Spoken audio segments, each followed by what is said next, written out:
Today we're going to do a detailed setup and review of the RCA Roku TV 24-inch.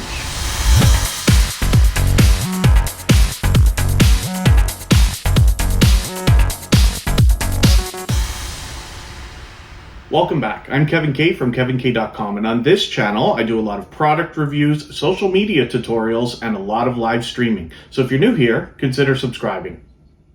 Your model number might be slightly different, but if your television looks anything like this one, the process for setting it up will be pretty much the same.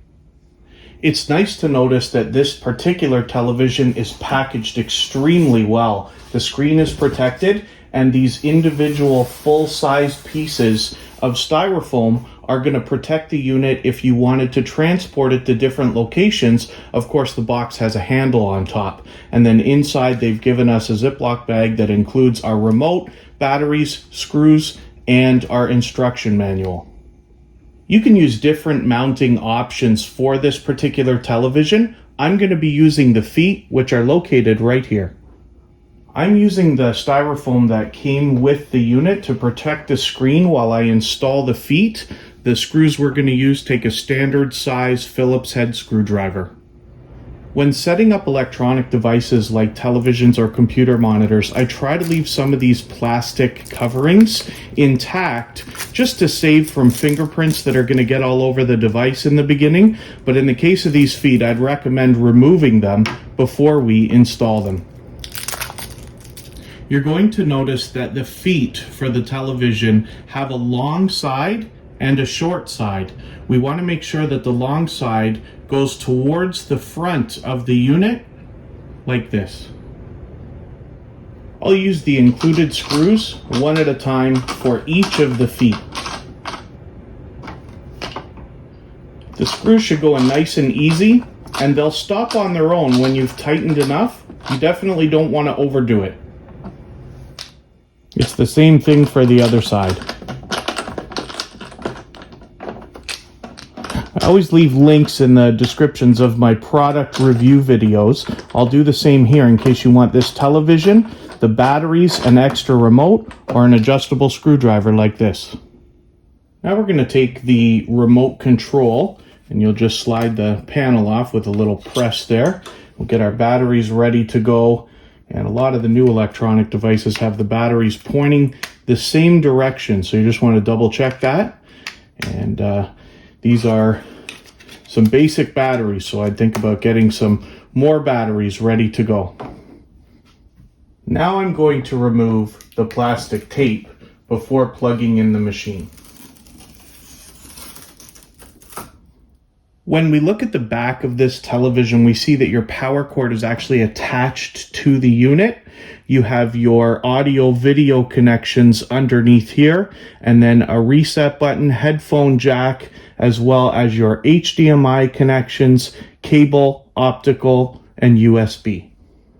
The infrared sensor for the remote is located under the Roku TV logo right here. And then as well, if you wanted to operate the TV with the manual controls, you've got a power button here, as well as a source select, a mute button, your channel up and down, and then your volume up and down as well.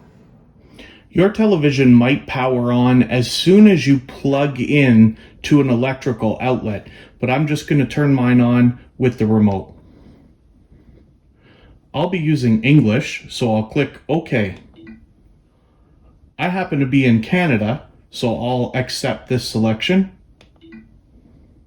You'll get to choose here whether to set up for home use or for store use. Obviously, that's if this unit was being used as a demo model in a retail environment. So I'll select home use.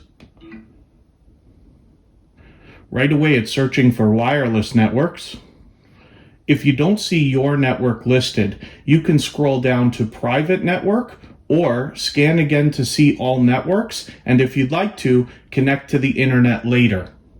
I'm going to select the network that I'm using, and then it's going to ask me for a password. Once you've got your password entered, you just want to click connect.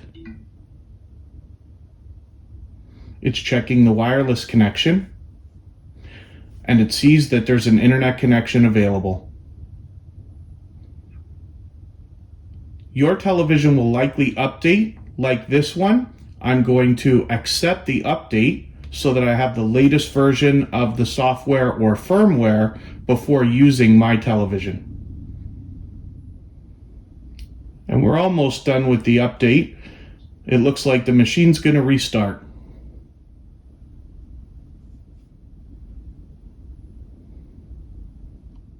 Once our machine's restarted, it's going to ask us to activate the television. We need a Roku account for this. I already have one, but you might need to set an account up for yourself now. It's a pretty straightforward process, like any other online service. When you're ready, just enter your email address and click Continue. Now it's sent a link. I'm going to have to check either my computer or my phone to get the email that's going to give me what I need for the next step.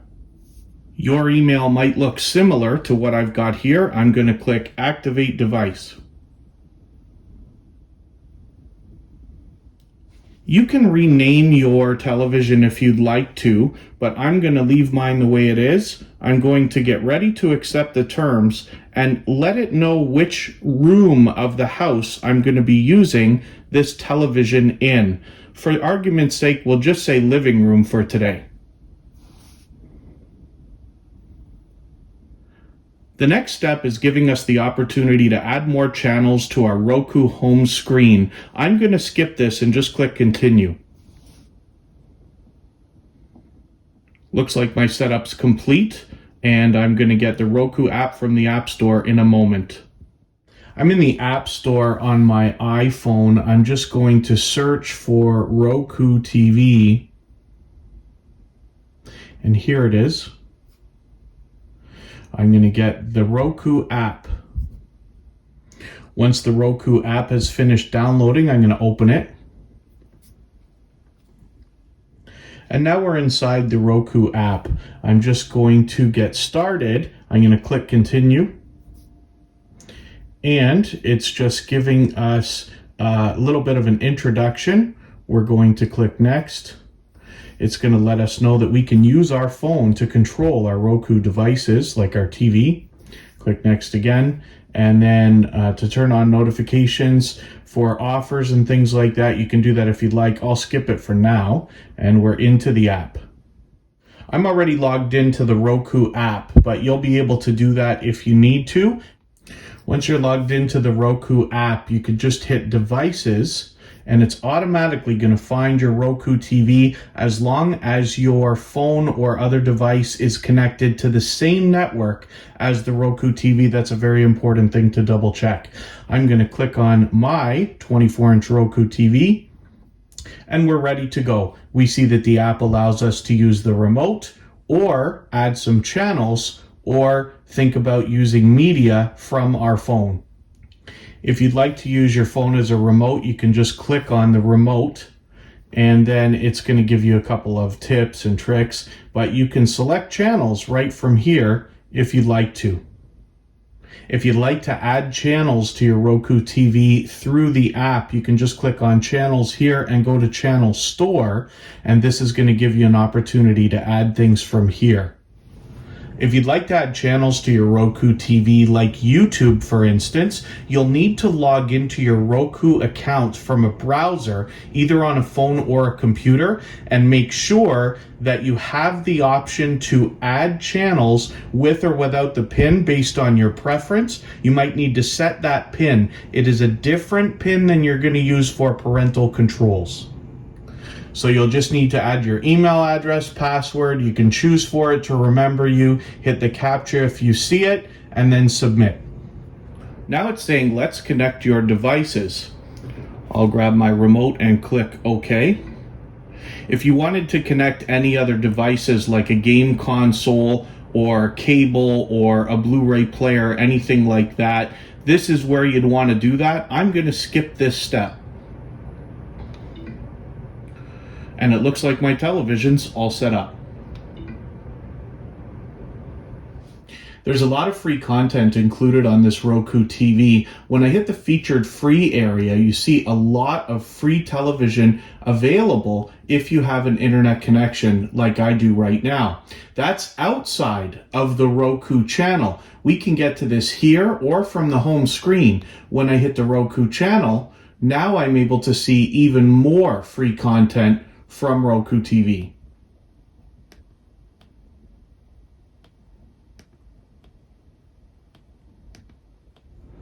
I'm going to add YouTube to my television now. So I'm going to go down to streaming channels, and it's going to give us a few recommended or featured, but I want to search specifically for YouTube. As soon as I start searching, it knows right away. We'll just go over, click on YouTube. There's the app, and we click on Add Channel. We'll agree to the terms, and it's going to ask for our PIN. This is your Roku account PIN, different than your parental controls PIN. You can make them the same if you'd like to. Once you've got your PIN entered, you just want to click Add Channel. We're notified that YouTube's been added to the end of the home screen, but we can move it if we'd like to. And then we'll just go back to the home screen for now.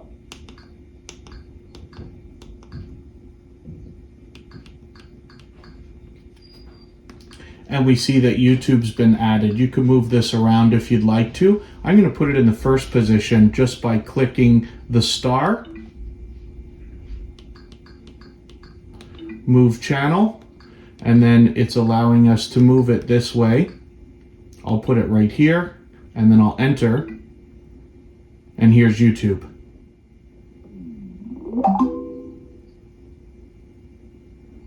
You can go ahead and start watching without logging in, but for the best experience, of course, they're going to recommend logging into your account.